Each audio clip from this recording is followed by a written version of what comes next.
Good evening, everyone. Hello. How's everybody doing on this Friday evening? And David Cohen says the old jailhouse. What? I don't know what he's referring to there. Sue Lawson, are you there? We are here, Sue Lawson. What is David Cohen referring to there? I am lost. I am lost too. Catherine has started this. She likes it when I join her for some reason. So I'm back with her tonight. We kind of shifted gears 2 or 3 nights ago because someone wanted us to talk about this Summer Wells disappearance that took place up in Rogersville, Tennessee, a year ago last June, I believe it was. And it's been an interesting case that we've been kind of digging credible sources on the internet, not gossip and not conspiracy theories. Okay. Here he says he thought there was a picture of old jailhouse. Yes, Catherine is in a jail right there. She created it herself.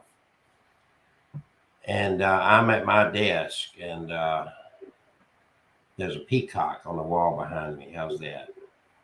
So we're going to talk some more about the Summer Wells case. If you get bored with this and you want Catherine to do some tarot card reading, she's more than happy to do that. You just have to request it in your comment section there, and she will oblige because she enjoys that.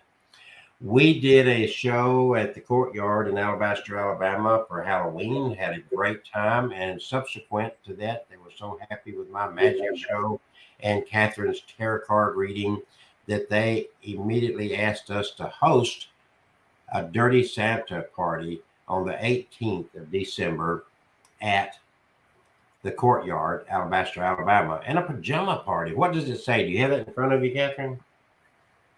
I can pull it up if you just give me a I'll moment. let her read that, and we're going to redo that. That's kind of a tacky little flyer, in my opinion. I told Dawn that maybe we would redo that, and I'll print her out some copies. Drunk Santa and Pajama. Drunk Santa and Pajama Party. Santa got drunk this year, and you will not believe the gifts he is sending. Courtyard is hosting a Dirty Santa, ugly sweater, and pajama party on Sunday, the 18th of December at 5 p.m. till. If you wish to play, just bring a wacky, crazy, stupid, dirty, just downright obscene gift, $25 max, and wear your favorite PJs. Hosted by Kelsey and Kat. So there you go. We got some big plans for the Dirty Santa. I know what gift I want. All right. Catherine has had the Wales family, Don, Candace, the parents, and whatnot. They were or are Seventh Day Adventist, and they have a Sabbath teacher, I guess, kind of like a Sunday school teacher or something, that seems to have gotten close to the family. And Catherine has had some questions in regards to this woman and maybe her possible involvement in this case. So I ran across this article as of July 27th, 2021, which was only roughly a month since Summer Wells' disappearance. And I'm just going to read it from Kingsport, Tennessee. On Tuesday, another prayer circle for missing 5-year-old Summer Wells was held at Borden Park in Kingsport. Before gathering around Summer's mother in prayer, Cynthia Bennett had something she wanted to get off her chest. I kind of fell victim to believing the family has something to do with this, shared Bennett. Bennett says she spent a lot of time on social media reading comments about the Wells family, causing her to believe that. Attending the prayer circle with a change of heart, Bennett gave an apology to Candace Blythe. I'm human and read things, but it's my choice if I choose to believe it or not. From here on out, let's just find Summer Wells, Bennett said. Robin Lane, Summer's Sabbath day teacher, says the Wells family is stepping away from social media due to all the harsh comments towards their family. Instead, they'll be communicating to the public using their own website. It's the family's official website that they can go to and put up any information they want to share. It's not something that people can comment on, so it's kind of a relief from all the negativity and backlash, says Lane. With 6 weeks into the search for Summer Lane, Lane is keeping the faith that her 5-year-old will be returned back with her family. So I don't know. There's first of all, let's be clear. No one, at least publicly, no one knows. What I understand, nobody knows what's happened to Summer Wells. There's been nothing found to my knowledge, nothing that I can find in my searches to indicate there's been anything new to say, oh, we found this and she's over there, or we found something else. Nothing like that. Don Wells, the father, has released a letter at some point suggesting that his belief is she was kidnapped. In fact, he wrote a letter to the kidnappers, a public letter.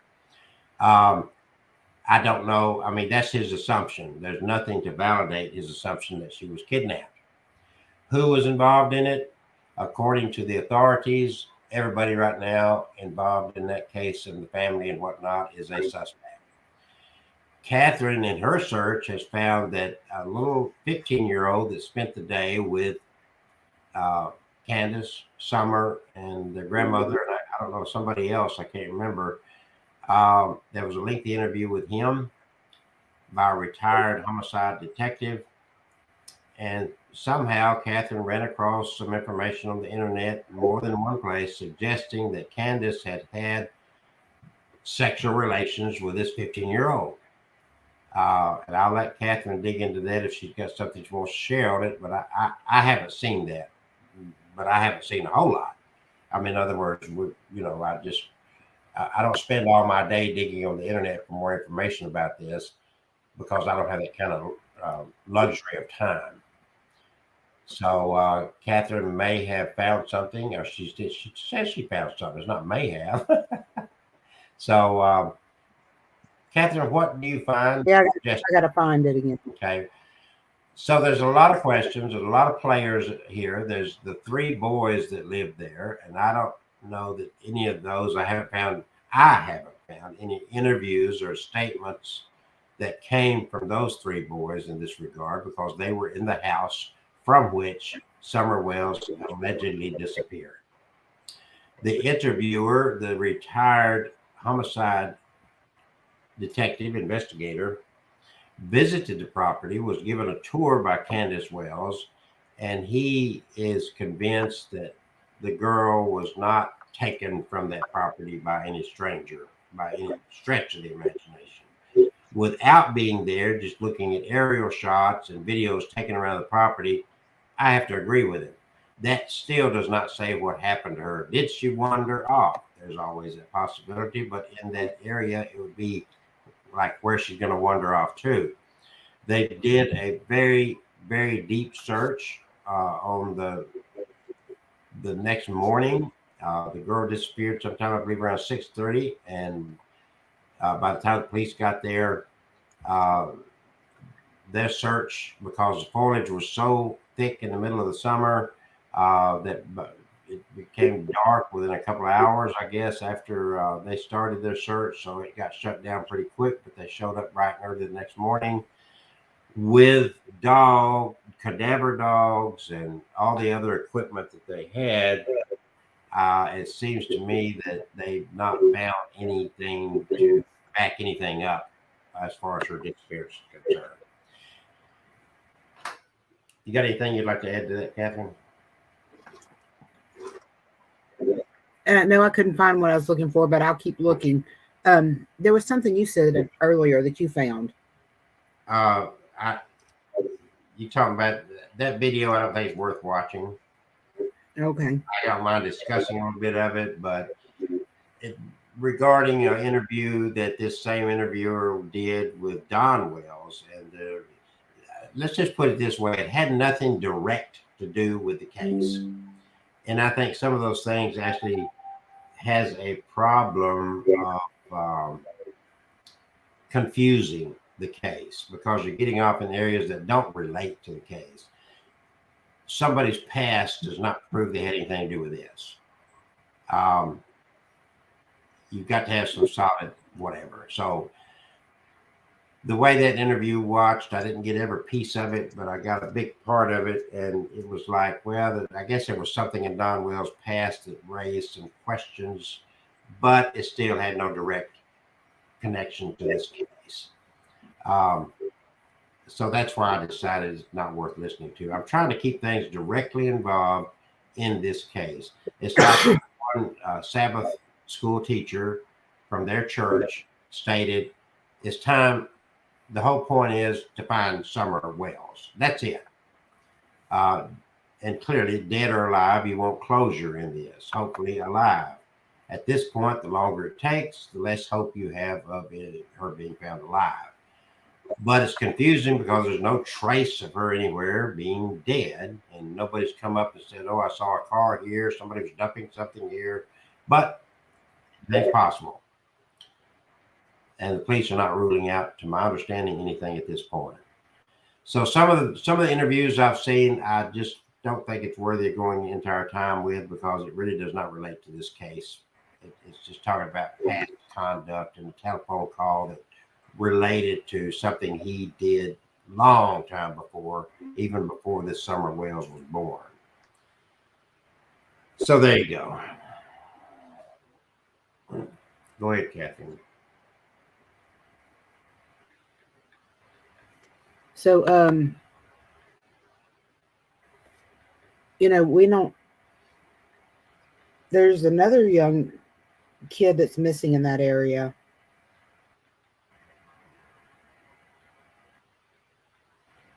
Joe Clyde Daniels, I think is the name. Okay. Do you have anything about the case? And what? I'm looking what at him. connection would I that just have? thought about him. John Claude? What you said? Joe Clyde. Joe what? Joe Clyde Daniels. CLIY? CLYDE. Okay, there it is. Joe Clyde Daniels.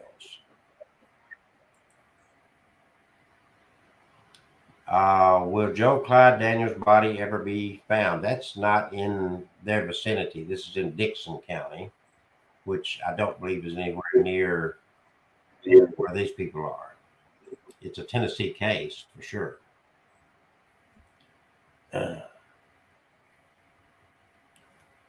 Authorities believe Joe Clyde Daniels' body is most likely in the landfill, although the case remains open. This is I don't see where you're gonna find any connection here. I mean, there's a lot of kids come up missing every freaking day across this country, and you get into one of those conspiracy theories to try to take and connect something that otherwise doesn't connect. No, I didn't. I didn't want to connect it in any way. So yeah, okay. I was just saying that there's another child of the same age missing. Yeah, Dixon County is not anywhere near their area.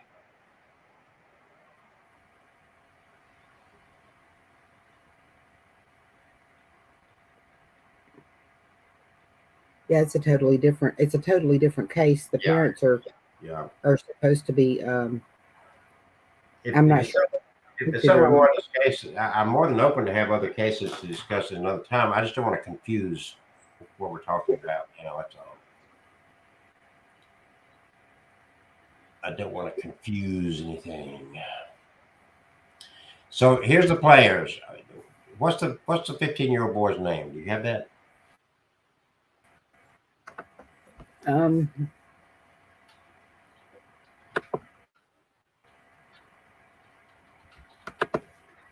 See if I can find it.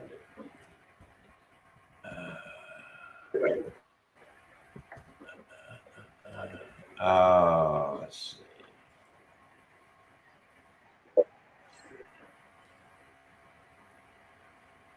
I found something, but Where is his name? He was definitely Hunter. Hunter, and that was his mother and grandmother, I guess. Hunter. I'm sorry? Hello? Yes, correct. Okay. Hunter, correct? Yes. Okay. His Can you mother not and hear? grandmother, I'm sorry. Correct. His mother and grandmother were both with him when he was being interviewed. He wasn't with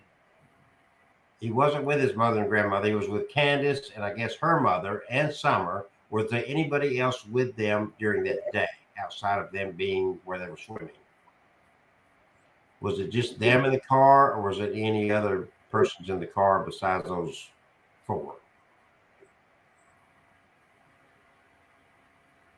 The grandmother Hunter. For some reason, I keep thinking another friend was there. Okay.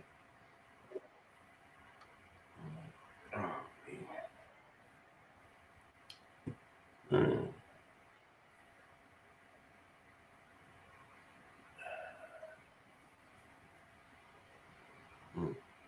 So I'm not finding much information about him. I'm going to try something else here because I'd like to find.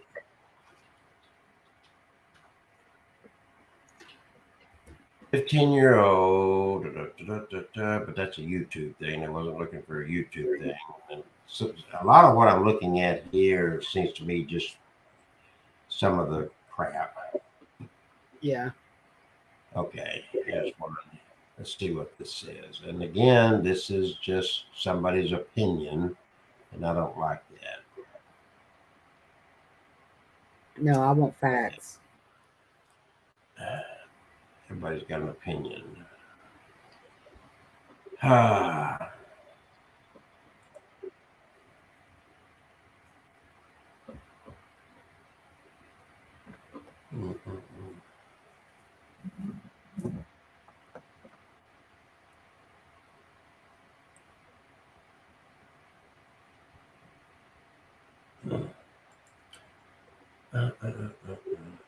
Hawkins County Sheriff Ronnie Lawson said Tuesday that the parents of missing Tennessee girl Summer Wells are not being cooperative as the search continues. This was an article from March 2nd of 2022, almost a year later. Lawson, who added that Don Wells and Candace Bly had lawyered up, broke the news after the Tennessee Bureau of Investigation began a small search for Summer on Monday. On Tuesday, search crews, including K-9s, continued the search and looked through the Beach Creek community located near Summer's home. So far, there has been no credible sighting of the child. As Crime Online previously reported, Summer was reported missing June 15, 21, after her parents claimed disappeared from inside their home in rural East Tennessee. Don Wells has maintained since her initial disappearance that Summer was kidnapped, though authorities said they do not have any evidence pointing to an abduction. So I wanted to make that point clear. Summer's father also appeared to confirm, as previous local reports have suggested, that he was not at home at the time Summer disappeared from her home. "She's been abducted in my mind 100%, Don Wells said when asked if he still believes his daughter was kidnapped. "I know Summer's mother, Candace, would not lie to me about any of the facts. She has no reason to. She wouldn't lie." Don Wells also insisted that both he and his wife passed a lie detector test, appearing to reference speculation that they had not. Meanwhile, Lawson touched on social media and internet sleuths, adding that law enforcement doesn't pay attention to the speculation anymore, which was reportedly gotten out of hand. And this is why I don't want to get involved in the bullshit side of these stories. In the first few months, it was pretty bad, but I think it's gotten now that we don't pay any attention to it whatsoever. I mean, it's just a waste of our time. Occasionally, we get something we really want to check into, but people out of state, they really don't know what we're doing. Lawson assured the public that the search will continue for Summer and that law enforcement had given 100% effort on the case. So that's kind of where that stands there.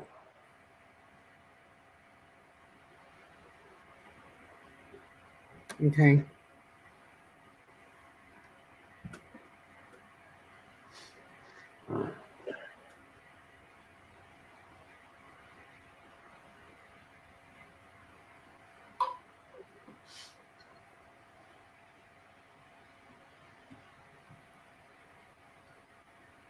I don't see much of anything posted since around June of this year, and everything kind of subsequent has been nothing. Do you find anything newer? I can't find anything newer. It's like it February 18th, a bunch of 2021, June 13th. Okay, here's one August the 23rd, and it has nothing to do with this family. I don't know why that ended up in there. Yeah, you get into the second page and you get into other stuff that, okay, here's 2021. Just really nothing recent. It's like it just went dead. Seriously, there's nothing here. Let me add something into the search and see if anybody has anything newer. Okay, I have something to bring up real quick. So,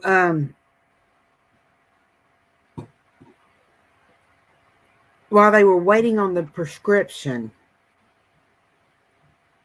Oh, yes, I know where you're going. They were waiting on the prescription for this window. Yeah. At the window, and they decided, oh, we're going to go swimming. But in that interview, the young man said that they went into the house to put her swimsuit on. But later on, as Candace tells the story, she said they went to Warriors Path State Park and let Summer and the boys swim in the cove just south of the park's horse stables. Let Summer and the boys swim in the cove just south of the park horse stables. I figured 15 to 20 minutes in the water, run a little bit of energy out instead of sitting in the truck, Candace said.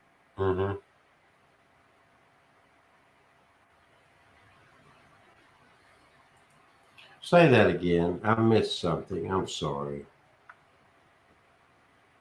My brain's not working right. Okay, so when they went to the pharmacy, they dropped the prescription off. They said 30 minutes or so. Okay. And the kids also said it would be an hour on that interview that we watched the other night of him. Okay. All right. An hour. They're going to get to the prescription. Correct. You're talking about a timeline now. Is what you're discussing. I have nothing. Right? No, it has nothing. Okay. Try again. I'm missing something. Please help me. Okay, so they decided they were going to go to this park and they're going to swim for a few minutes, right? Until the prescriptions. I don't know.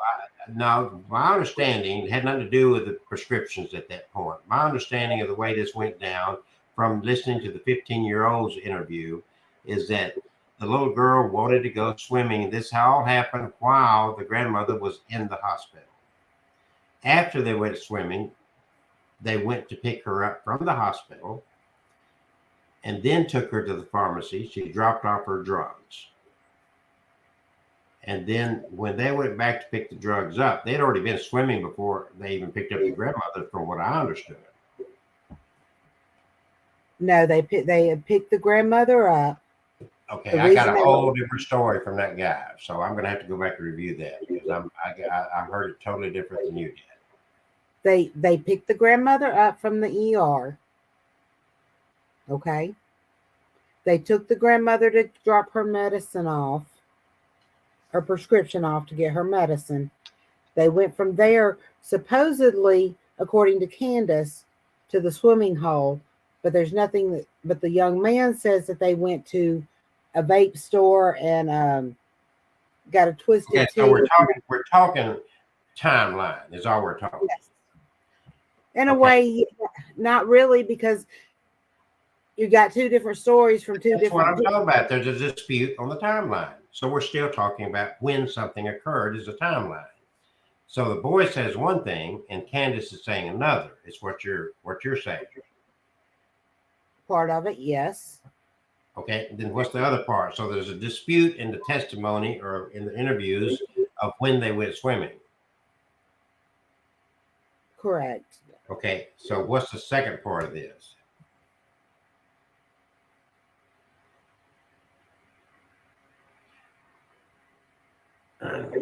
Okay. My point is if it was a spur of the moment thing, why did she go into the Hunter's house to put the swimsuit on Summer then if she didn't decide that she was going to go swimming until later? My understanding, well, anyway, that don't answer anything. And she went swimming. So if they went into Hunter's house to put on the swimming suit, I don't see how that has anything to do with her coming up missing. I don't know what I'm missing there.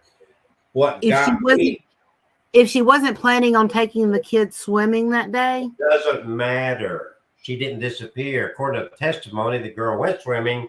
She went under the water. He got her out of the water. Then they went and picked up drugs. The girl did not die. She lived all the way till they dropped Hunter back off and left. Why did she have a swimsuit in the car? I don't. A lot of people have. You got clothes in your car.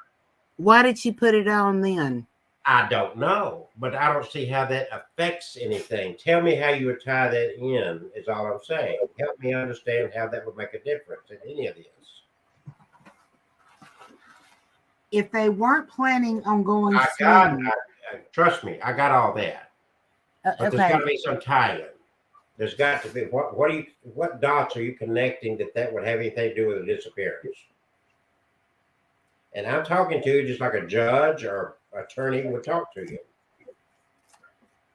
You're talking, and I've told the story, but you didn't listen. You've told the story. I hear it, but so it doesn't matter.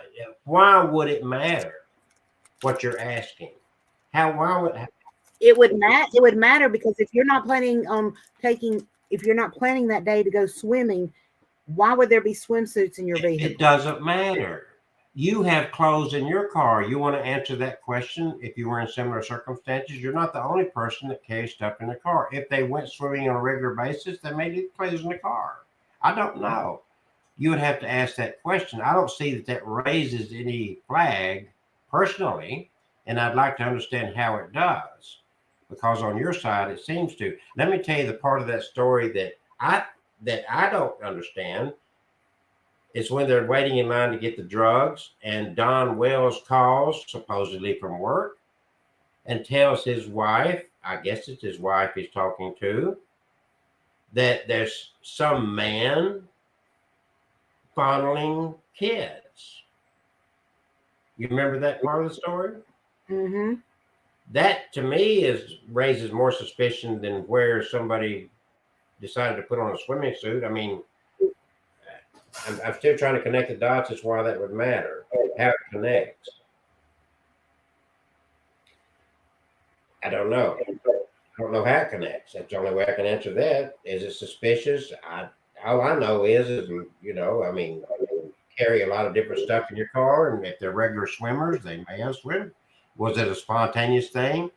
I got a different version of the story than you did, but there's been more than one story presented, I guess. One of our people here says they changed the timeline so many times they lost track. And I have to agree, because you're picking up on things that come out different. One of the stories says Summer had on her new clean school clothes. I didn't hear that. Did you hear that?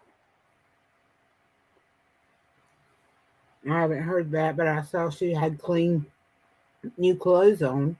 Well, school clothes. It's the only thing that differs between that.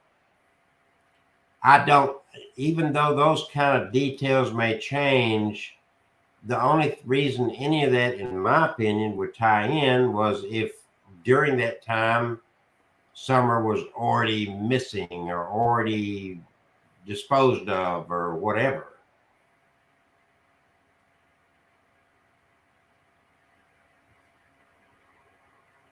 But again, I don't know what the Tennessee Bureau of Investigations, I don't know what they have.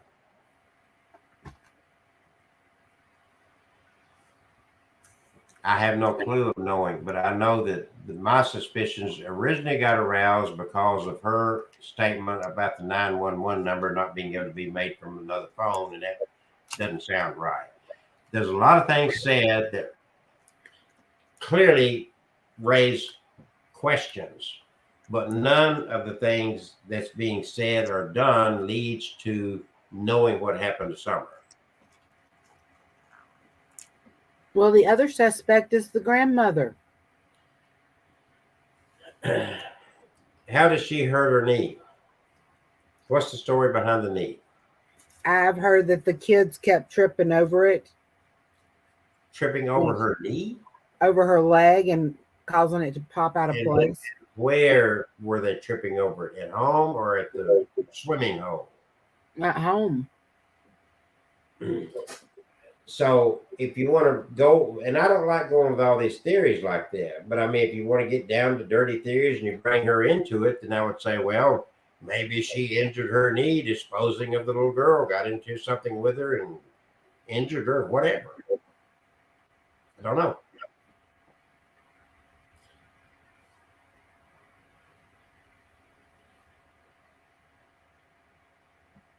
So here's one here that, there were witnesses of where they had stopped subsequent to all the things we're talking about, and witnesses say they saw Summer alive after the swimming hole and all the above.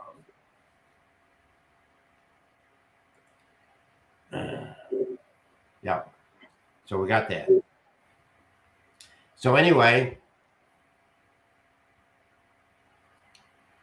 the police, the on-site investigators were out of state, just like the authorities said, that they got swamped with people all over the country doing this armchair investigation. I'm not trying to do an armchair investigation. I'm not trying to come to a determination of what happened. I'm not trying to raise anything. I'm trying to put together the facts that are being presented, because there's a lot of crap out there. And my point is, I don't have any information, but I'm trying to sort through the information that has been given to the public and separate the facts from the BS. That's all I'm trying to do. From the interview, and that we've seen 2 interviews, one lengthy one with Candace at the property, and that was conducted on camera by the interviewer, who is a retired homicide detective, according to his words.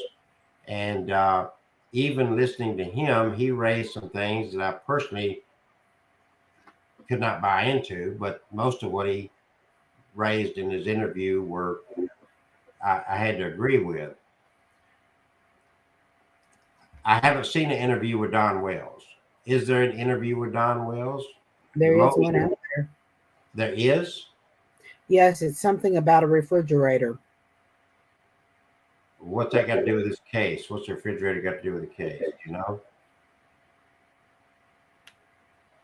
From what I understand.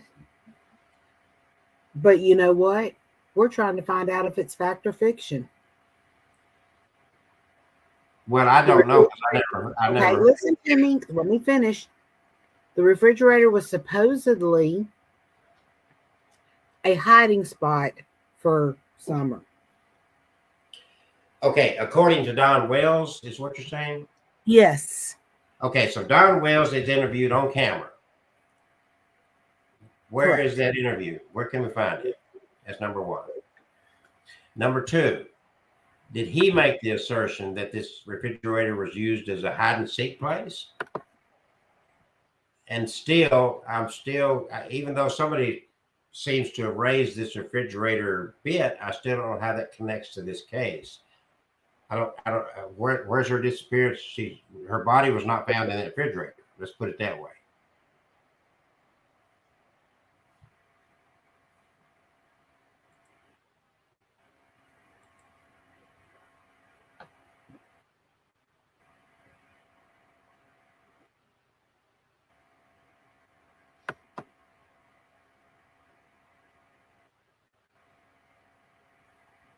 And y'all gonna hear something pop. My internet is very slow. There's so much garbage out here that it's, That's why I'm saying that guy that does those interviews, I like that because he went to the source on camera. So you get to hear what the mother said to him. Regardless of how credible you want to give, how much credibility you want to give to this retired homicide detective, it still was good to hear straight from the mother's mouth. I enjoyed that. And I did not agree with everything this supposed retired homicide detective said in regards and questioned in regards to this. That's my prerogative. But at least I'm not leaving anything to assumption or theorizing. What happened here? That's crazy. Never had that happen before. What did it do? Nothing. It's fine. It's just my computer did something funny. So the question again is the credibility. Well, all I know is I got to see the mother on camera give her story as to what happened the day this girl went missing. That I thought was a good thing because I'm not dealing with some internet sleuth. I'm hearing it straight from the mother of the child. Also, the interview he gave with the 15-year-old boy that was spent the day with them. Now I'm getting information that's credible, whether it's truth being told by these people or not, I don't know, but I know it's coming from the people that were with Summer that day. These are not people that were just sitting on the internet imagining things. That doesn't tell whether what they're saying is the truth or not, but it does say that they would know the truth. They're more likely to know the truth than I or you or anybody else out here on the internet.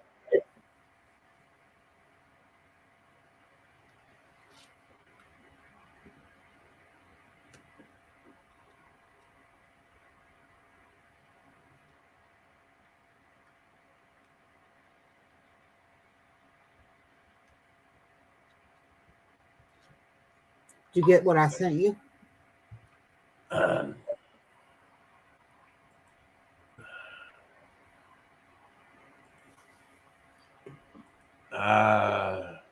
Did not. Where'd you send it? Messenger. Nope. Let's see. Maybe what is going on? Oh, I know what I did. Okay. I that's why I'm not. That's just what happened. Hold on. All right. Now I find it. Somehow or the other, I got in a bad shape. At one point in time, I've heard from about the boys and Summer playing hide and go seek the day that she went missing. Okay, I don't. Again, I don't. Okay. I mean, this is several things that I've heard throughout the from. I'm not arguing that, but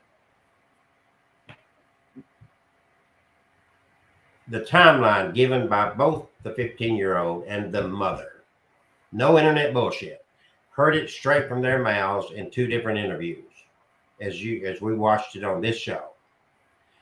Both of those timelines are pretty much the same. You're questioning, or somebody said that the mother gave a different order of events than the boy did, but they both jive pretty closely. And the mother, of course, went in further detail. There was no time once they dropped Hunter off and they went home. When would Summer have been involved in a hide and seek game? There was no time. When they got home, they unloaded groceries. You heard what took place, and this all happened within a matter of literally minutes, maybe 30 minutes, maybe an hour. But the boys on the property were playing a game on the computer. That's been said continually. That was the testimony or statements given. So if somebody's asserted that somebody played hide and seek, if it was earlier in the day, then it still would not connect with Summer's disappearance because Summer was out and about the rest of the day and seen. That was not a question as to where she was. So the behavior panel, Don Wells interview on Summer Wells missing case exclusive. So let's tune into this. I've never seen him in an interview, and it'd be interesting. If you're ready for me to do this. I'm ready. Let's listen to him and see if this is what it claims to be.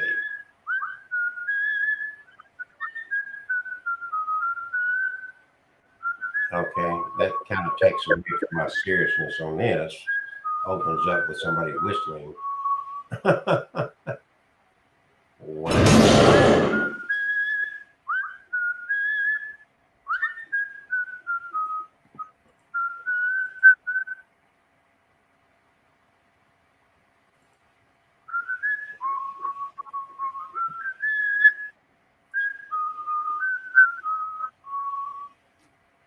That's what we should do. All right, here we go. Ready?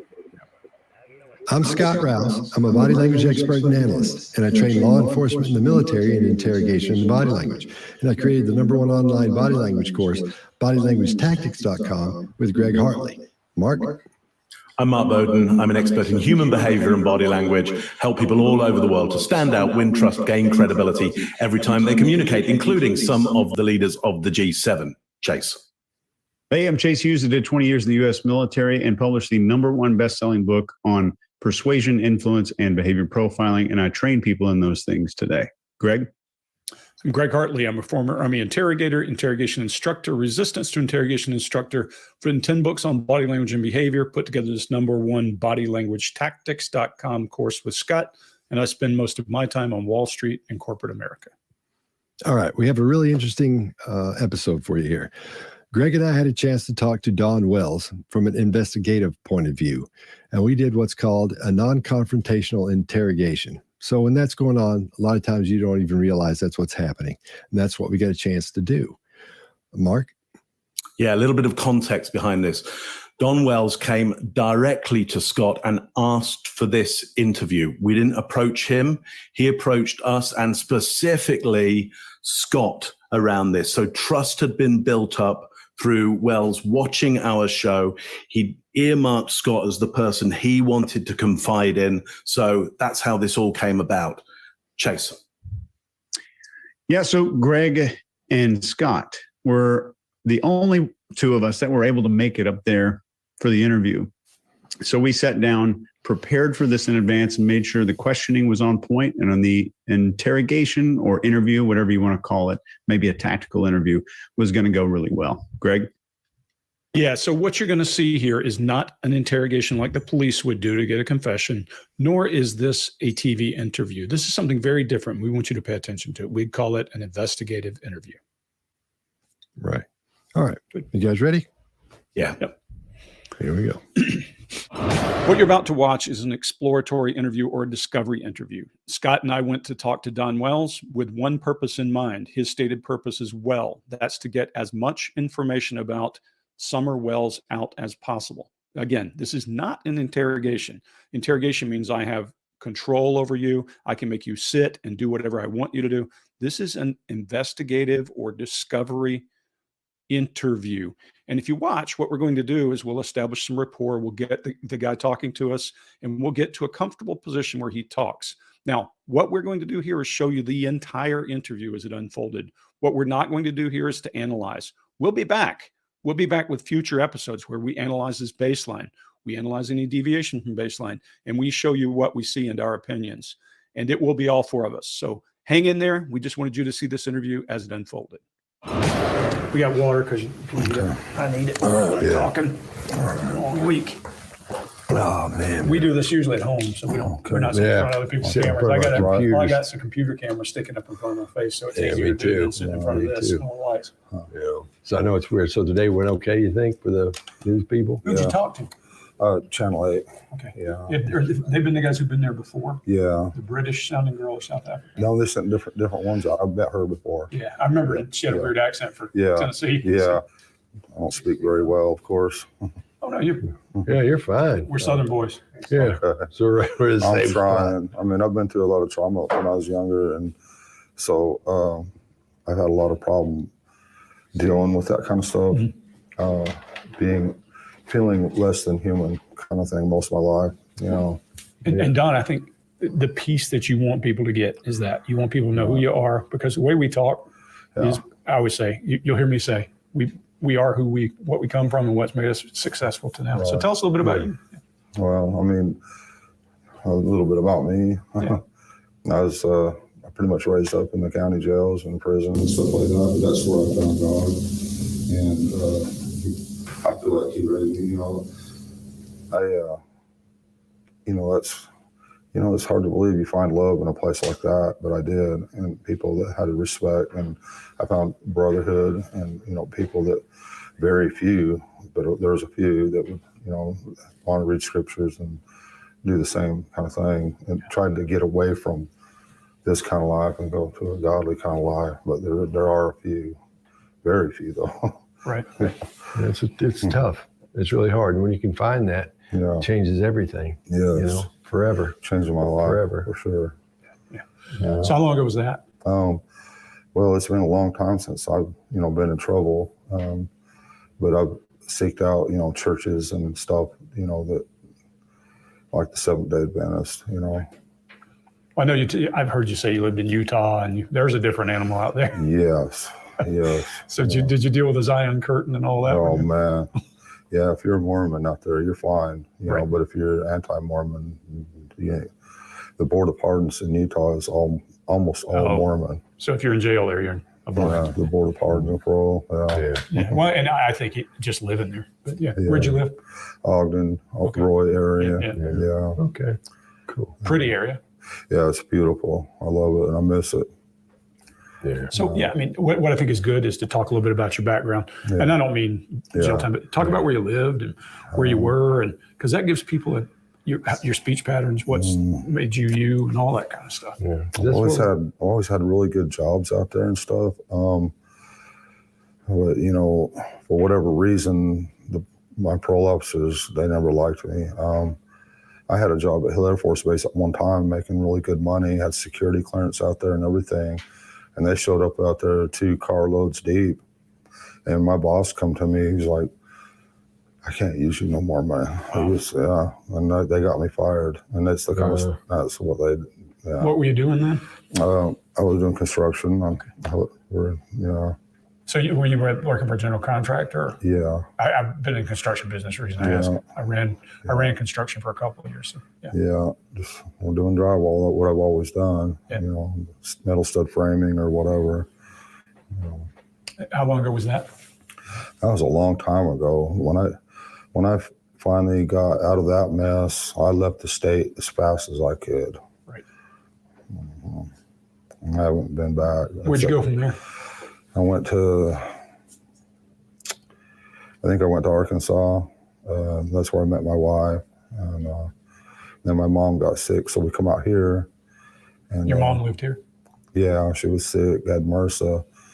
And so we come out here to try to help her, and she, died. And so, but she left us the property, but we've had, 4 kids since then. Yeah. How old's your oldest? 12. And Summer's your youngest? Yes. Do you have your kids back? I know you went through some trouble with that. Well, it got real dangerous at our house because of, and I'm not using that for an excuse, but it did. It got real dangerous because of everything that was happening on YouTube and the psychics wanting to come on our property. Yeah. And we was telling them, no, you cannot come on our property. How are they contacting you? Through Facebook and stuff like that, whatever, and other people. The whole YouTube, Facebook thing was the craziest thing I've ever seen in my life. And people were trying all different kind of things. And then I found out, they were making all kinds of fake accounts and contacting people in Utah. And they were saying stuff back and forth. Probably a lot of stuff wasn't exactly true, or just making this whole thing keep going and going and going. So it got pretty bad and scary for a long time. That's tough. That's quite tough. a People while. you don't know showing up. And there was Talk to some, you. It's dangerous, actually. On yeah, lots of it was levels. dangerous, Yeah. and I didn't want my boys there. Yeah. you don't know who's coming up. Right. I live in the middle of nowhere for a reason. Yeah. How old are the Yeah. boys? Huh? How old are the boys? 12, maybe 10, on down to 8, I think. Okay. You know. And they're all, is Candace the mother? Well, there's a gag order on the boys. I'm not supposed to talk about them. Okay. Mm-hmm. And they're in custody. Okay.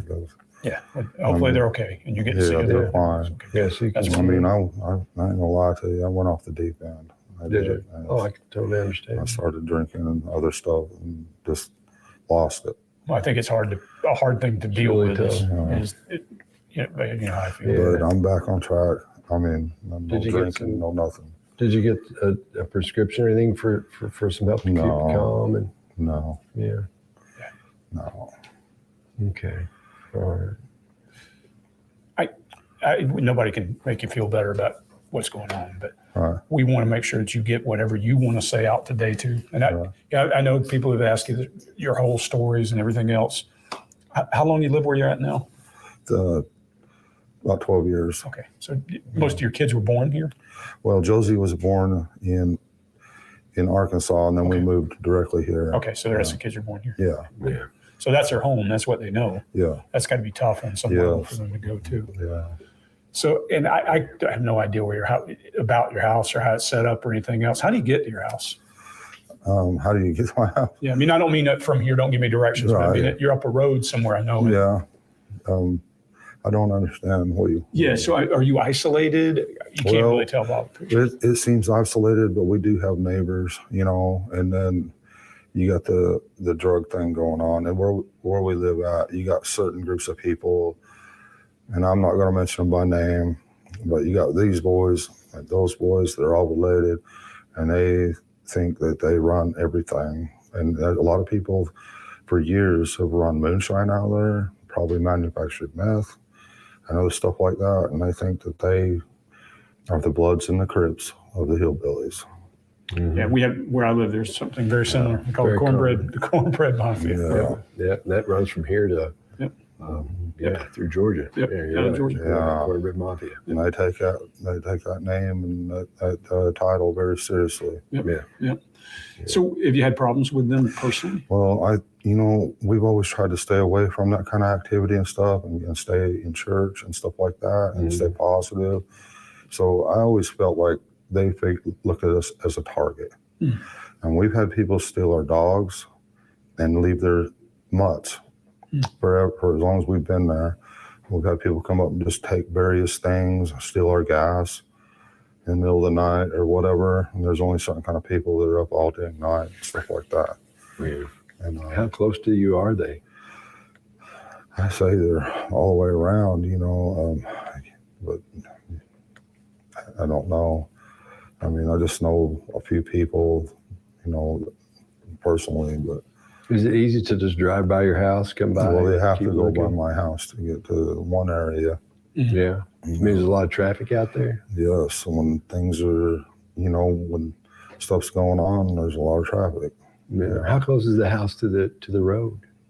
Our house, Yeah. we are Ben Hill's just down the driveway there, and then Beach Creek's out in front, but you'd have to go across the creek to get. Do you to think that from your door to the road is 100 feet, or is it 50 feet, or? 150 feet? I bet you're pretty good at guessing distance when Yeah. you're doing drywall. Yeah, no kidding. Well, I mean, we can see all the from if you go to our front door, our back door, or whatever it is, you can see all the way down Beach Creek one end. And you can go to the other side of the house, you can see all the way down Beach Creek the other way because we're on a hill. Right. So, So, can you see cars coming and going, oh yeah, yeah, and can they see up there easily, or is it? yeah. So, if you're coming up the hill, how long before you can see your house? Is it hidden from other people, or is it? You mean our driveway? Yeah, your driveway. Yeah, well, there's a lot of trees and shrubs and stuff like that, but in the wintertime when all the leaves fall, you can see pretty clearly. But right now it's more secluded. But Have you ever had any scares before? I mean, around your kids and that kind of. well, we've had people come up, and say, "Oh, yeah, I was looking for my dog or my horse or, or various things before." Was the children in the yard or Yeah, during that? yeah. I've had people come up, on horses. all kinds of things, you know. And When was the last time that happened? you know what? Since summer's been gone, we haven't had nobody around there except for, I mean, we had that one incident with the red truck that got hung up on the ditch there. There was actually, I asked the police if I could take pictures. He said, "No problem, Mr. Wells." And I was taking pictures of the side of that truck, and some woman popped her head out, and I was like, wow. And she just covered herself back up and laid back on her. Mm-hmm. Yeah. So when was the last time before summer was missing that you had people up at your place, that somebody showed up? You know what I mean? I'm not sure. It's probably been a long time, so I can't really remember. But I'm always gone. I'm always working, and I don't know these people. But I mean, Does Candace know them? Or is no. I mean, all I know is the people I work for, and they've become like they're the only ones I know. So is Candace there all day with the kids? Well, if they weren't in school, yeah. Mm-hmm. You know, but I mean, when we started getting involved in the Seventh-day Adventist, you know, Robin and stuff would invite them to go do this and that. Who's Robin? She's the one that would hold summer in church all the time. Oh, yeah. Okay. So they was always going and doing things with the church whenever possible. Yeah, other people from the church come over and help? Yeah, David's been over a few times, our pastor, and David Dotson's been over a couple times. Does Dave ever babysit or anything? Is he No. He just No, nothing like that. No. Well, we let him take the boys to the putt-putt golf course when all this first happened. Yeah. You know, just That's to try a to good time. help us out and stuff. How long have you known him? Well, he come from another church, and he just kind of popped in and got to know Summer a little bit before she got gone, and then he met some girl in some Baptist church and started going, I guess, to church with them. So he would come over and hang out with her and play with her and stuff? Well, no, not until after she disappeared. Oh, so she didn't know him very well before that? Well, she met him a few times. Mhm. Summer did, and Candace did. And they got to know Robin and everything. But mostly at church? Yeah. Was there a daycare thing at church? No, I mean, no, not a daycare. No. But they do have their own private school. Did your kids go to that private school? No, we was trying to get them into it. Yeah. They go to public school? No, it's a private school. Okay, they're going to Oh, private. yes, sir. Yeah, they do go to public school. Okay, yeah, and you were just trying to get them into that private school. Right. And is there a Absolutely. waiting list or something? No, it's, Just, about money. Oh, yeah, no, I what get else it. you can- Yeah. I get it. I was a soldier. There ain't no money in being a soldier. Yeah. I get it. But they teach them a lot of good Christian ethics and stuff like that. A lot of and I Sunday wanted school. How long was the church? How long was the Sunday school part? Do the kids go to Sunday school? that. Yeah, no, it's Saturday. Oh, yeah. Yeah. Oh, yeah. So what do y'all call Baptist. that? Yeah. What do you call it? So it'd be Saturday school? Yes, sir. Do they really? Well, we would go every Saturday to church. So they call it Saturday school? Or is it just church school? Well, yeah. I they always say Happy Sabbath, because Yeah. that's the Sabbath Oh, day. sure. Yeah. Well, how long does the Saturday school last for the kids? We'd be there at 9:30. Well, we got our first class. And it runs about an hour and a half, and then we go to the big room together. And the kids are separated from everybody? Yeah, at the first class, and then we all join together in the big room. And So they have different, I guess you got different teachers yeah, for stuff. like Robin and other ones that teach the younger ones, and there's a lot of kids there. They're extremely happy. Yeah. How many classes are there, do you think? Well, you got your younger kids, and then you got your, I'd say there's about 3 or 4 different classes and age groups. Are all the girls and boys that are at Summer's age are in the same Right. class? Yes. Who teaches that class? Do they have a I can't remember her name. I know Robin. I think maybe Robin teaches the youngest ones. Yeah. And So then- she was her teacher. I think so. Yeah, and that's why she was so proud, to give Robin that little yellow necklace and the bracelet, and so proud. to And give Dave that was to her. the preacher at that time? Yeah. Yeah.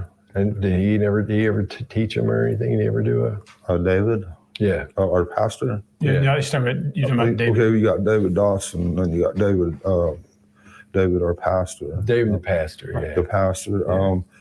He teach the adults. Like I would go to his class, Yeah. and my wife, the older ones, and he's got an awesome class. Love it. Absolutely love it. But never kid, you never worked with the youth group or anything? Not the pastor. I don't know what he teaches in their school. No, you know, yeah, I'm not familiar with that too much. I've been there, but I don't know. Yeah. All right. So who else did you guys interact with aside from the church? I mean, I know you were not home much, and I will talk to you a little bit about that. But it's tough. Really nobody, because drywall takes up pretty much all my time. Sure. Yeah. And you drive a fair amount? Yeah, up to work, yes. Okay. How far away do you work from? Well, it depends. I might do a house in West Virginia somewhere. Oh, gotcha. Or it might be anywhere. My next house is coming up, and I'm Boone's Creek up here. When the incident with Summer happened, when Summer disappeared, where were you working that night? Let's see, I was in Jonesboro. Okay. Yeah. Jonesboro, which? Yeah, Jonesboro. Tennessee? Yeah. Okay, because Yeah. I don't know this area very well. Yeah. How far away is that from home? Well, it takes 45 minutes to get from there to my house. Okay. And up 81 all the way. And that's where I was working. And previous to the day someone come up missing, I fired a guy because he was extremely out there. And, What was he doing? Yeah. he was just out there. What kind of out there? I know you got to be careful. I think meth. Okay. I can't prove it. Did he take that well? No, he was extremely mad. Did he know where you lived? Yes. And have you heard from or seen him since? No. Our investigators have talked to him, and he's talked, I guess pretty well. But I mean, the day after Summer had come up missing, he called my boss and he was crying and saying some really oddball things. My boss has a really good memory, so he remembered every word of it. And, What was he saying? like my kids, let's see, the hills have eyes. I got too close to that family. What was the others? I got too close, and my kids can't see me in the back of a police car again. See, he worked for us 7 years prior, and he went through all the different crews. And he worked with me for a while, and it's kind of the same thing happened. How old is he? He's like 36 now, I'd say, something more than there. You don't know where he is, huh? I know where he is. Has he's been to your house with you? Well, yeah, I had him come to my house and park his vehicle so that we could ride together all the way out past Chucky, way out there somewhere, past the airport, way out there in the farmlands. Way out there, yeah. So we rode together way out there and done a little house and rode back. But, I just noticed he started getting irritated and just every little thing. This man, I give him 50%. Who does that? Right. Give him 50%, and all he has to do is show up every day. Mm-hmm. And he starts, coming up with excuses why he can't make it to work and stuff, and giving me trouble. And then the day I fired him, he was, doing a pan like that there, okay? Mm-hmm. And he spent probably 2 hours on it. Well, it should have took 20 minutes to coat that with mud, first coat. And we were supposed to do something else, and he just jumped on that, and he was speaking under his breath and just carrying on. And then he comes to me with a pan of mud, and he says, "There's all kind of trash in there. Get it out of there and give me some different mud." So I was like, "World, okay." I threw it away and got him some fresh mud, and he come back at me again. He's like screaming at me, "I told you, did you put it back in there or what?" And you're familiar with that kind of behavior for somebody like that? Does it seem like that was kind of behavior? I looked on YouTube of all the behavior that somebody on meth would have. The only one I can remember is hyperactive. Sure. But but he was screaming at me, "Just go home. I'll take care of this job. I got this job. I'll handle it by myself," or whatever. And I thought about that, and I went to lunch. And I come back, and I told him to leave, get off the job. Don't want to work with you one more second. And he didn't like that too well. And then he called my boss with what I was telling you, what he was saying and stuff, and called him probably 100 times. Tried everything in the world to get me fired. Told him all kinds of things. And I told Jesse, told my boss, I said, see, that's how it is every day. Yeah. So how many times had he seen Summer before? A few times, and my wife was concerned about the way he was looking at her. She had red flags about that. What did she say? She said that he was just kind of looking her up and down, like, you know, it bothered her. Mm-hmm. Now, she mentioned that to me before all this happened. So the very next day, she comes up missing around 6:30. So when did you leave your house? When did I leave my house Yeah. that morning? I'm not sure. You know, it might have been about 7:30, 8 even. Okay. I'm not sure. And this, I'm going to ask you a few questions. Okay, Like I said, I yeah. need you to, I know they might be pushy and painful at times, so just Well, I take it for understand. what they are. When was the last time you saw Summer? That morning when I woke up, because she was sleeping in between me and her mother. Okay.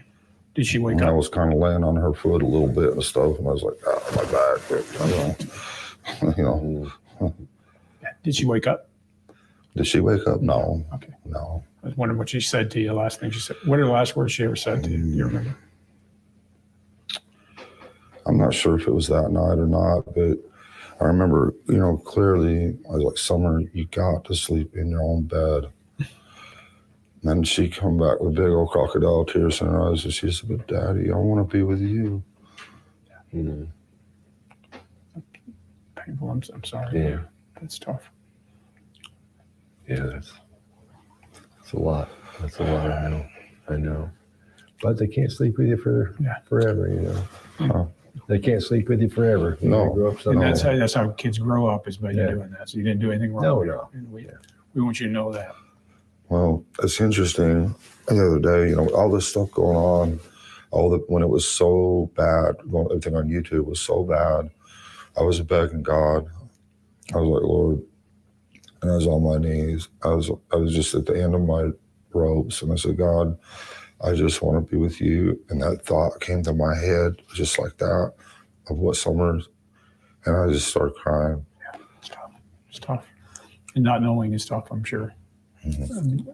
I can tell you from experience, I feel where you feel. Appreciate it. Yeah. I'm sorry for you. Well, I mean, God's in full control. What did Candace say about that morning? What was she doing?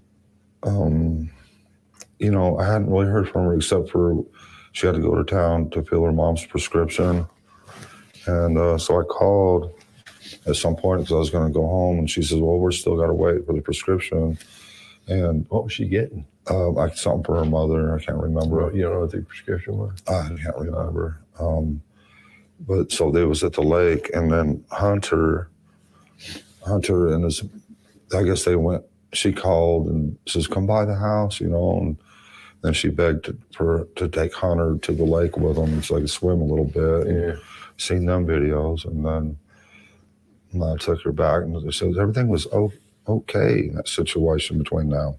Yeah. Which situation? Sir. Which situation? Sorry. With Hunter, Allie, and Candace, I took Hunter to the lake. Everything Right. seemed to be Yeah, I saw the little okay. video of them playing in the Yeah, water. everything was Yeah. fine. And then what happened? I mean, Well, when Summer, you know, when they went back home and everything, and then, you know, now I wasn't there, of course. Right. But according to my wife's story, which I believe, yeah, No. you ever had a reason to not believe it? no, Okay. and with her emotions.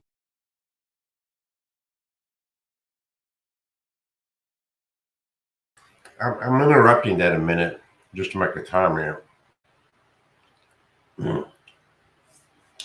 I have just gotten involved in learning about this case.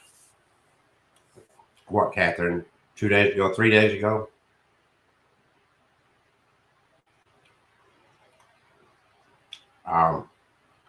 Your microphone's muted if you're trying to say anything. Well, I don't know how that happened. Yes. So I've just learned about this 2 or 3 days, 3, 4 days ago, tops. Tops. This was presented to us in the comment section of a live stream. So we shifted gears and it became an interesting case. Now, I want to clarify. As I begin to dig into this, and I haven't spent all day long, any day, digging into this. But there's one thing for sure I have avoided, and that is anything that even hinted as just internet gossip crap. I've avoided that like a plague. And I'm certainly not chastising anyone or anything, but I will say this. I've watched the entire video of Candace being interviewed, and she was at their house as she's interviewed. She was interviewed by a retired homicide detective. So I heard her and I saw her demeanor and her statements and how she handled it.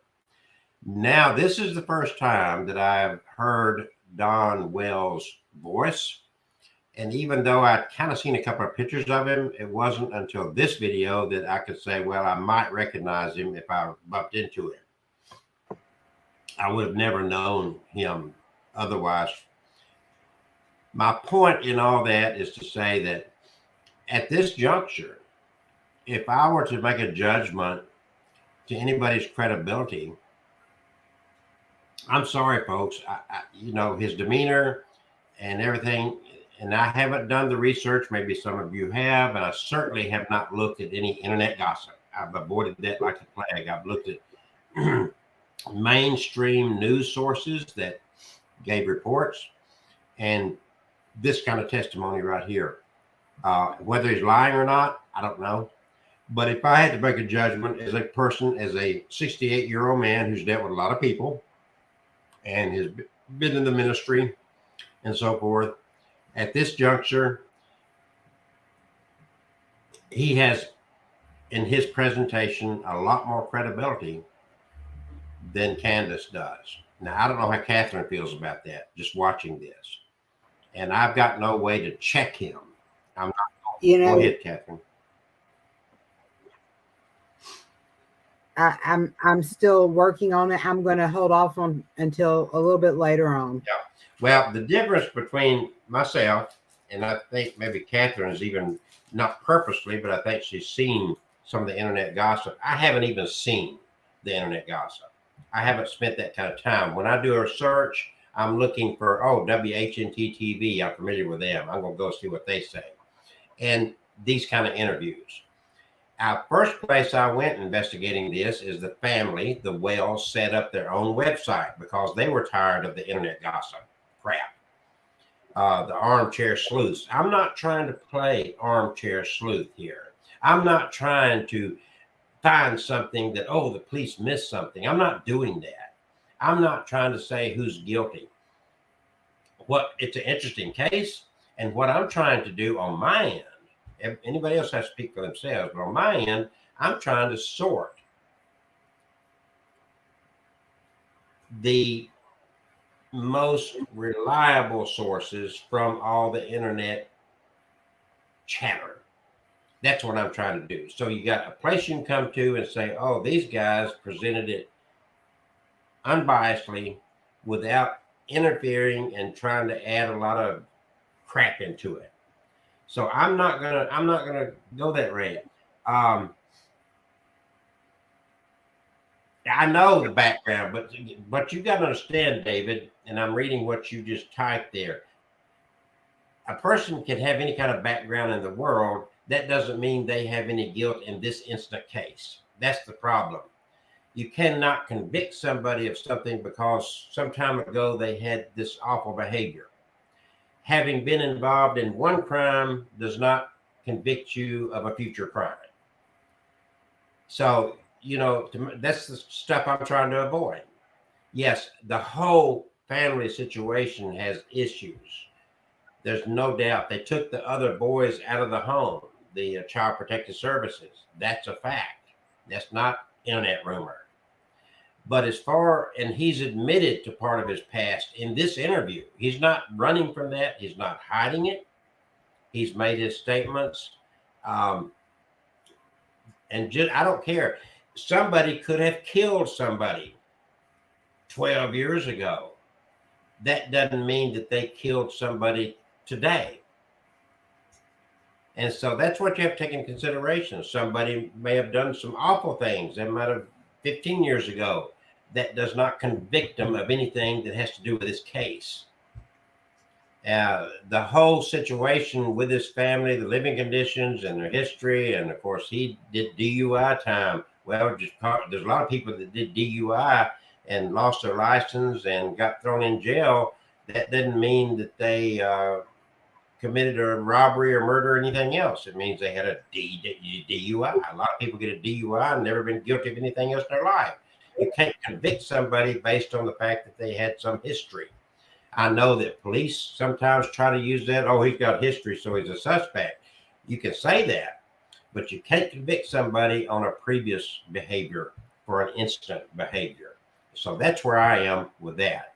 And I just wanted to interject that. We get too involved in that. Well, look at this guy. 10 years ago, he was doing so-and-so, and 20 years ago, so-and-so. It's like, well, that may be true, but that doesn't convict him of this instant case. I am terribly sorry. And it's a good thing that our judicial system operates that way. You can't convict somebody of an instant crime because they were involved in something before in another situation. So I'm not seeing, he wasn't there. He was at work, and nobody's disputing that. He says he wasn't there. The wife says he wasn't there. Nobody's saying that he was anywhere around Summer all day long, except maybe in the morning when he left the house. Okay? So this is what I'm trying to get at. You can't convict somebody because of past behavior for a present circumstance. Get over it. It's okay to discuss their past. He admitted to his past. The family has all kinds of issues. That doesn't mean that any of them had anything to do with this girl's disappearance. They're all suspect. According to the Tennessee Bureau of Investigation, everybody's open as a suspect right now. They have not closed the case. As being armchair detectives from afar on the freaking internet, that's not what I'm trying to do. I'm trying to sort out facts as presented by those that are doing the investigation. And I think it's wonderful that I've got interviews I can listen to coming from, as they say, the horse's mouth. Instead of people talking about Don Wells, I'm going to listen to Don Wells. Instead of people talking about Candace Wells, I'm going to listen to Candace Wells. Instead of talking about Hunter, I'm going to listen to Hunter. Okay? That's where I am with it. And in doing that, all I'm saying is, as an individual sitting from afar, based upon watching these two people, the mother and the dad, at different places, different locations, at different times, allowing themselves to be filmed on camera and be interviewed, I personally, that's just personally, find him more credible than his wife. That even finding him more credible still does not convict her of anything. Me saying that he sounds more credible does not mean that Candace did anything wrong. So keep it straight here, guys. That's all I'm saying. Get rid of all the internet crap. You're not there. You haven't fingerprinted anybody. You've not interviewed anybody. How many of you people making these judgments has even been in Northeast Tennessee and met anybody up there? I have. I own property not far from Johnson City. In fact, Rogersville was the county seat of where I own property. So I was in that mix of people up there. And even in that mix, I still know nothing about this case except what I'm learning about in the last few days.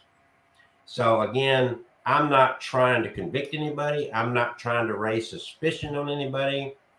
I am having a fascinating time studying this out as presented by the people that were involved in it. And that to me is what makes it so interesting.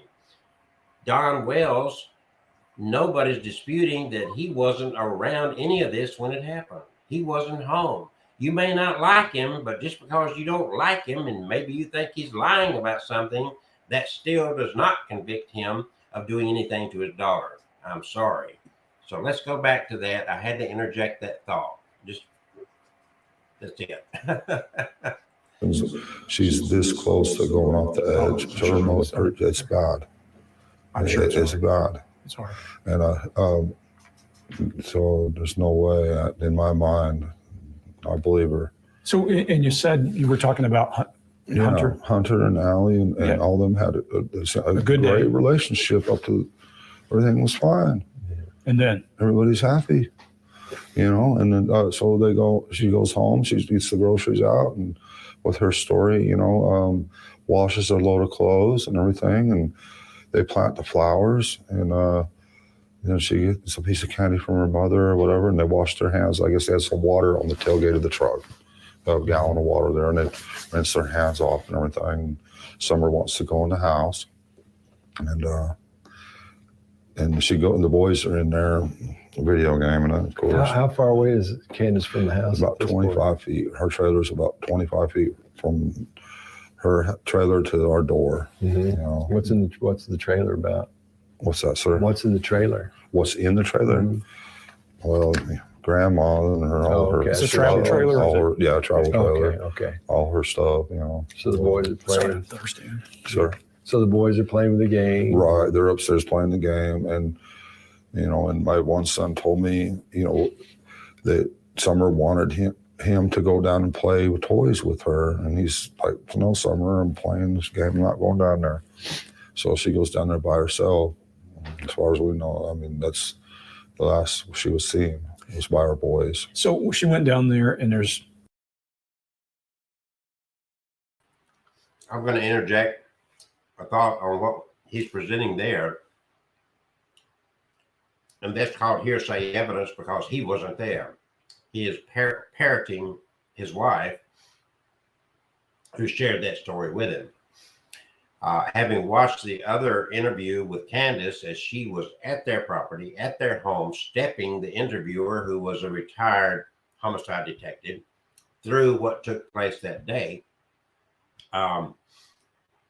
and having looked at the property, somebody had flown a drone over, getting a good idea of the setting of this whole environment around this house. I'm with that guy that did that interview. I don't believe she was abducted from that house. I don't believe that. I could be wrong. But everything visually I've seen does not look like it would have been easy for anybody to abduct her, especially given I witnessed in the video at least 6 dogs up there. I've owned dogs. I saw those dogs. They're not quiet. I think it's high, unless Candace or one of the family members was involved in the disappearance of this girl, and they had to be pretty slick about it. I find it hard that those 3 boys and the mother and the grandmother being interviewed and grilled by the police, that they're all covering up for each other. That's just leap. One of those little boys would have said, "No, Summer never came home." Don here, who to me presents himself as a more credible, upfront person than Candace, still he's talking about things that he really is just hearsay because he wasn't at the house. So you can only put as much weight in what he's saying now as far as what took place that day. That only comes from what his wife told him, or the boys, or somebody, but he wasn't there. So I just want to make that clear. I'm sorry for interrupting, but let's continue on. 2 ways into that room, right? Down the stairs Right. or back door. Right. How tall is the back door knob off? I mean, you pretty Well, she could open it, no problem. I'm sure. The boys would always leave that door open all the time. I would tell them, "You got to keep that door locked," but they would leave it wide open all the time. We'd go down there and the door would be wide open. Now he's telling a different story than Candace did, What's right because outside the door Candace there? insisted Well, that those what's outside the doors were door? always closed. If you go The back to that driveway other that goes interview by, of his the wife, swamp. giving the other interview that we watched just the other night, keep in mind that his wife said the doors were always closed. She used the terminology of no one could get in and no one could get out. He's saying a totally different story. He's saying that that basement door was always open. So there you got 2 different stories. to me, and I'm not an expert in any of this, I'm just a human being that's been around the planet for 68 years. And I've been in the ministry and I dealt with a lot of people in my life. If I had to make a judgment on either one of these two people about that door, I would believe him over her. So that's just my my whole thing there. But anyway, I wanted to interject that he wasn't there that day, but she was saying these doors are always locked. And she's saying, I mean, she said that, and now here he is saying those boys never locked that.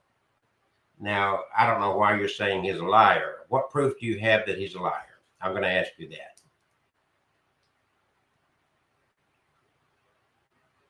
Okay, I'm not going to engage in that. I shouldn't even ask. I shouldn't even engage in that because none of us have proof on any of this stuff. We're just gathering internet information. So I'm not going to bite into that. Let's continue. A piece of, well, you know, small porch and the driveway, this circles around, and then you can see that generator right there, and that dog trail that I wasn't aware that dog trail was even there, but it goes straight down to I could pick up a 40-pound sack of potatoes and go down that trail probably in about 12 seconds. Okay. So all the way to Ben Hill Road. Could somebody drive around the house and you not hear him or see him? Or It happens all the time. they could drive around that back door there? I've went and drove all the way to the top and honked the horn and nobody can hear me. You know, like, come and help me get groceries. Yeah. Okay. So what about this dog trail? Yeah, I mean, TBI. Well, can we back up to? Yeah, back up to where Back up this is to for you. Well, at some point, Allie and Hunter and then find out that someone's gone. They completely flip on us, on Candace, you know, and I don't understand that, and start making all these crazy accusations and everything else. And What were they saying? You know, I can't remember everything that they actually said. What were Have they? you talked to them directly? No, they won't talk to me. They won't talk to Candace. What were the ideas? I mean, what was the concept of what they were saying? What were they saying? She did something, or? You know, I really can't remember. All I know is they really turned on Candace big time and flipped on her. Right then. Right at that point. Yes. Had they had any reason in the past to have, I mean, people that live close to each other sometimes get it on each other's nerves. Did that happen at any point? And we never lived close to each other. We just invited them out for their kids' sake because their kids don't have a father. And they're troubled kids. They live in the city. They can't get out and play like they could there or anything else. And we don't understand why Allie and Hunter flipped like they did at all. But what did Candace say they said when they flipped? Was it? You know, I wish I could remember, and I wish she was here, and I wish I could answer them questions. They're all on YouTube, and I can't remember what all it is because they made all kind of videos. You know, I know they was in the parade. Our church made a banner for Candace, and it was in the parade, and they was walking down there, and Allie and Hunter was in there going, ha ha, they got your daughter, ha ha. Who got your daughter? That's a good question. Who was they? Who was they? Yeah. Yeah, they got your daughter. Who was they? Yeah. It's a really good question. How old are they? Are they? Hunter's just like 14, and he's always come up and given me hugs and always been really, you know, and Has he been that way with Candace as well? yeah, you know, and always was, everything just seemed fine up to this point. What about Allie? Same thing? Yeah, Yeah. And who's Allie? that would be Hunter's mother, I think, Thought. and there's Sherry, and we just don't know why they flipped suddenly like they did. And I can't remember all the hateful things they said. I just don't remember, but I know it was bad. Mm-hmm. And, you know, when someone loses their kid and then for them to say a bunch of hateful stuff like that on top of it, it's just like, I couldn't believe it. Yeah. Yeah, that's I know that's I don't That's understand why that yeah, happened. and it began immediately. Yes. And then Where were they when that when I guess they was at their house, you know, but we know we give Truey, one of their daughters, a dog, a puppy. Mhm. And next thing we knew, it ended up back up there. Oh, So they brought it back up and dropped it off. Right. Yeah. Afterwards. Yes, after it got grown and they didn't want it no more. Oh, so this is after. That's before summer. Before summer went missing, Okay. yes. Okay. Okay. I got you. So you drove from, I'm just trying to get my head around Right. what kind of gap you have in time between the time you saw her and the time you got back. I probably made it home in half the time it normally would because I almost lost it in one curve. And I was able to pass in double yellow line all the way without hindrance of any kind. I was able to fly and didn't get stopped one time, or didn't have to slow down not once. So I know I made it in probably at least 25 minutes. Were the cops there when you got there? I think there might have been one or two cars, if I can remember right. But when I first come to the house, I knew they was looking all over the top of the hill. Mm-hmm. So I drove straight to the bottom property and down to the creek. Mm-hmm. And I noticed my neighbor walking this way around the hill, and I seen my three boys together on this side of the hill, and my heart just sunk right then. I knew she was gone. I knew it. Yeah. I knew she was gone. Because I knew, and it's 25 minutes later, and nobody's found her. She's gone. So I turned around, went back up to the top, and I think there was one or two cop cars there, if I remember right. And they started asking all kinds of questions. I kept trying to tell them she's gone, she's not here. And just like I don't know. And then more cops kept filtering in. And then we had all kind of people with trailers and stuff, and SUVs, and they literally blocked Beach Creek, bottlenecked Beach Creek, Ben Hill Road. You couldn't go nowhere. How much time had passed from the time you got the call till that happened? From when I first got home, and then I'm talking to the cops up there, and then, another 20, 30 minutes, and everything just starts getting bottlenecked. You can't even leave there. When did you see Candace after all? What was the first time you saw Candace after you got this news? When I first pulled up there, she was freaking out and yelling, screaming. Really kind of funny. I look back on that. I had her on Messenger the whole time. Never lost her. That's really odd to me. Because in that area. What do you think caused that? That's a good question, because I don't know how I could have kept her on Messenger, because she got in her mother's truck, drove all around and asking people, because I watched her. And she was driving her mom's truck right on Messenger. And she was driving all in the area, looking everywhere for her in her mother's truck. And I don't think I lost her the whole time, all the way. What was the first thing she said to you in person, though? So I says, when I seen her, I can't remember, because there was cops questioning her and cops questioning me, and probably trying to keep us apart, probably. Okay. Yeah, that makes sense. So I'm going to ask you some questions that are just out there. What do you think happened? I mean, what do you think happened? I don't know. I just think it's so weird and odd the way Allie and Hunter acted after she got gone. That just blows my mind right there. That's very suspicious to me. And the way that McDonough got involved with them. Who's McDonough? Right. Chris McDonough. Chris McDonough got involved with them, and the way that he played into their lives like they were gold. That blows my mind. Literally.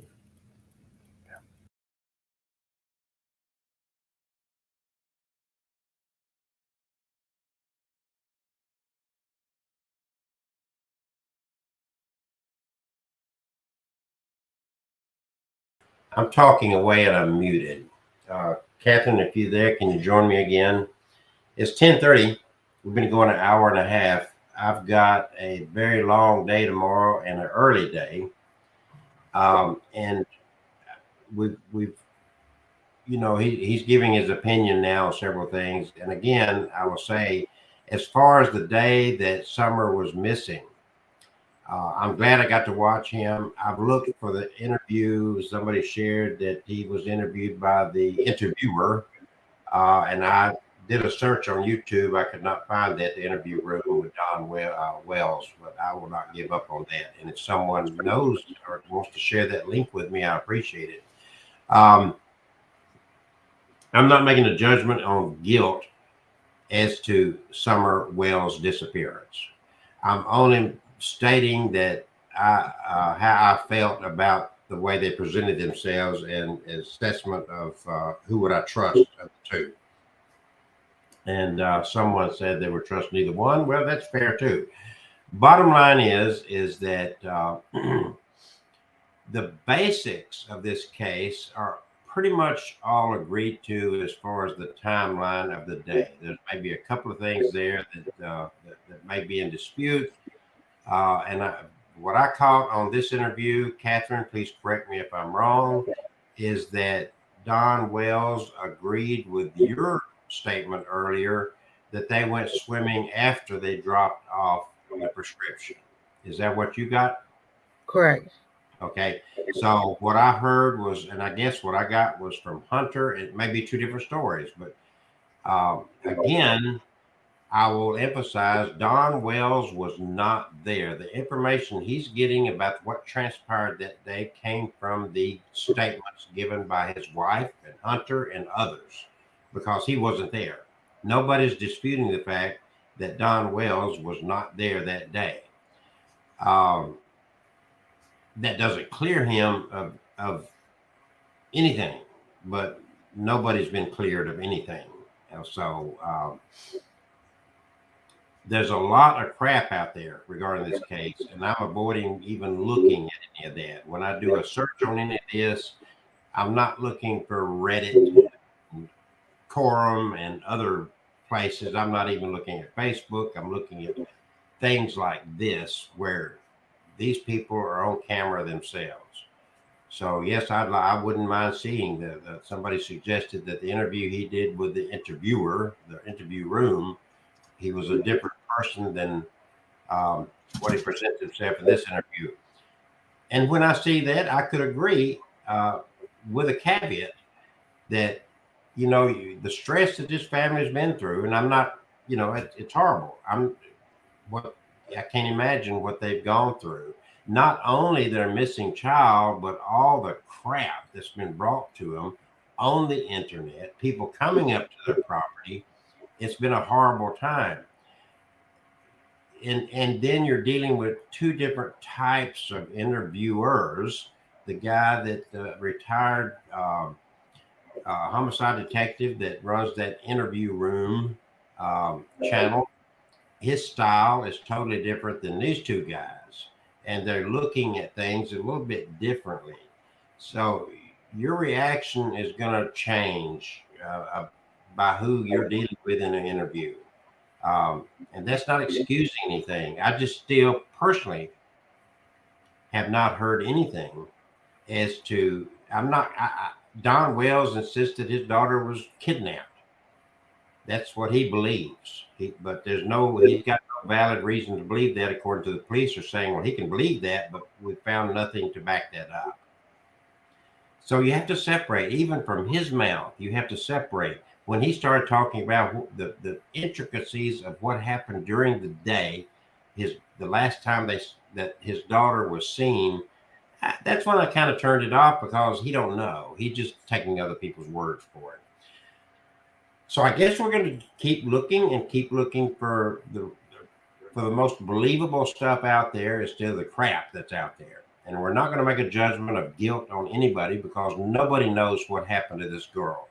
There's been searches. They found nobody. They found nothing. And so it's a wide open case. It's an interesting case. And friends, we are not going to resolve this case on this show. I can guarantee you that. I'm not going to even try to suggest I have any clue as to who would be guilty of what, because I don't. And I'm not going to make that judgment. I'm just getting to know the case, and I'm trying to put together as many facts as I can. The facts that I'm looking for is what I've shown on here with Catherine and I. Bottom line is, please. I heard the man's own statements. I heard Candace's own statements. I've heard Hunter's own statements. I don't know who's lying or who's not. I have no way of knowing that.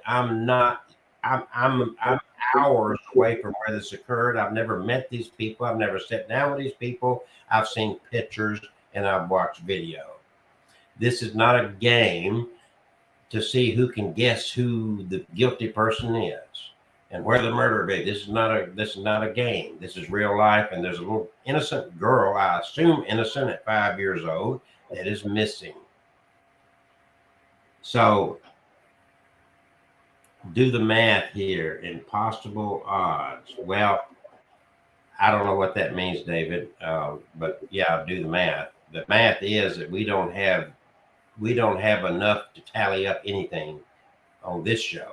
Maybe others think they do, but I certainly don't have enough information to say, oh, I don't trust this one, I don't trust that one. The police are saying they're all suspect. And the police have, well, let's say they're there, they're doing their job. They're perfect, no, but they know a lot more about what's going on than I or you do, unless you're one of the officers conducting the investigation up there in Northeast Tennessee. So if you are, introduce yourself, because I'd like to talk to you. Is there any credible? The three brothers.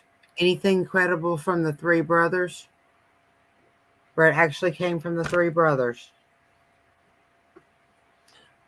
I've watched, and that's a good point, Catherine. We've watched on camera interviews given by the mother, now the father, and Hunter. Nothing has been said, and I can't even find where anything was quoted as being said from those three brothers. And I ain't find nothing that's been said or suggested that was given as far as a statement of the grandmother. Yeah, so there's four people there. I'm sorry. Yeah, I'm curious about those four. Yeah. So there are people there that were there all day long. And again, Don Wells, there's been no argument so far that I've seen. Everybody agrees that Don Wells was not anywhere near there during that day. So his statement as to what took place that day is simply parroting probably what his wife said. He don't know. He wasn't there. He's making an assumption. Certain things were said that he could not know unless he had been there. And by his admission and his wife's admission and Hunter's admission, he was not there. So it kind of lost my interest when he started just parroting what his wife and others had said about the day that were there. It's like, well, you weren't there. You're just quoting what you heard. So he didn't have any eyewitness statement to give on that.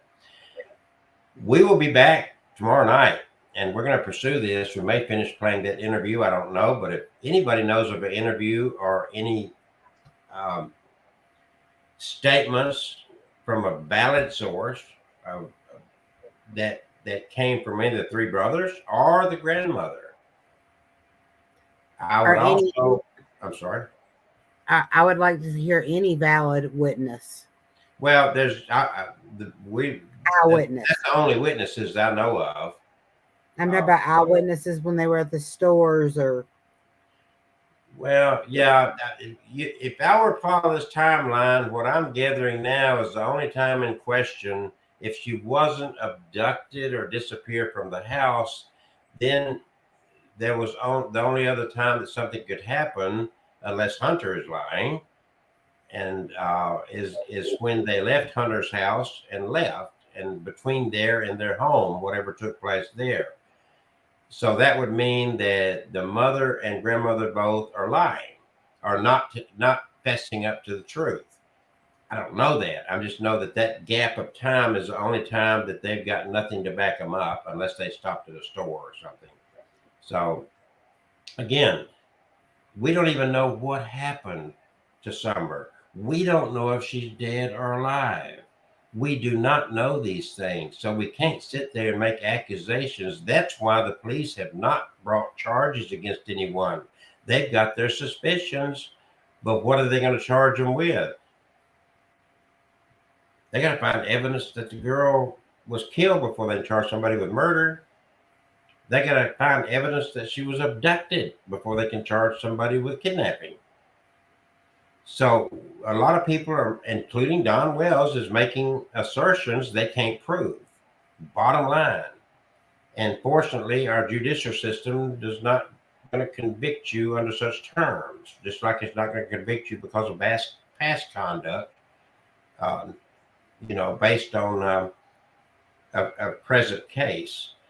And even though they will use past conduct when it gets to the sentencing stage, it's like, well, you were convicted of this 10 years ago and you did that 12 years ago, and you hadn't learned your lesson because you did this now. So it does add on to your time. How's that? But it doesn't convict you of anything. So anyway, there's my story. I'm sticking to it. Everybody has their opinion. I'm not here to express so much an opinion. I'm here trying to sort out what the closest thing to facts we can get without all the chatter on the internet. The same reason this family says they stopped social media and created their own website. How many of you guys have been to their website? Have you been to it, Catherine? I have. You have? I have. Okay. Yesterday. And then, has anybody else here been to their website? That was the first place I went. When I started researching this, the first thing I found was that website, and it's the first place I went. So are there questions? Of course. A lot of questions. If there were questions, guess what? The police would have already made an arrest. There'd be somebody sitting waiting to go to trial on this if they didn't have any more questions. The police said Summer Wells went missing 2 hours after Dobbs left. That gave you time to work to do what in 2 hours is still the question. What happened to Summer is still the question. And then after you find out what happened to Summer, then find out who made it happen. Those are the questions. So just because there was time there, my doctorate is in theology, religious studies. To answer your question there, Tina. All right, folks, I'm going to shut it down. I have things to do tomorrow, which includes people's weddings that I've been called upon to officiate a wedding, and I'm meeting with a couple in the morning. Thank you guys for supporting Catherine in these efforts and listening to my rants and BS as we go about this evening. And thank you. And please like, share, subscribe to this channel. Yours is a psychology. Good deal. I'm going to cut it down. Catherine, are you ready to go? I am ready to go. I'm exhausted. Right. We both have to be up very early in the morning. And Tina, thank you for sharing. We look forward and hope to see you guys tomorrow night, 9 o'clock again. We're going to continue our pursuit into looking for facts, not trying to create a theory. I'm not trying to solve a case. I am not trying to solve a case. I'll make that clear. Shall I say it one more time? I am not trying to solve a case, period. I don't have the ability to solve a case as I sit here and deal with all this crap on the internet. Not going to happen, folks. I don't live in a delusional state thinking that I'm going to come up with some evidence on the internet that the police haven't come up with. So, if you think you can do that, good luck to you. But I'm not even going to go there. Okay. Other than that, I would say peace and love. And let's have a wonderful weekend, everybody. Cooler temps here, and I'm glad of that because I sleep so much better in cooler weather. Join us tomorrow night. Like, share, make sure you subscribe to the channel, and enjoy your weekend. Good night. Good night.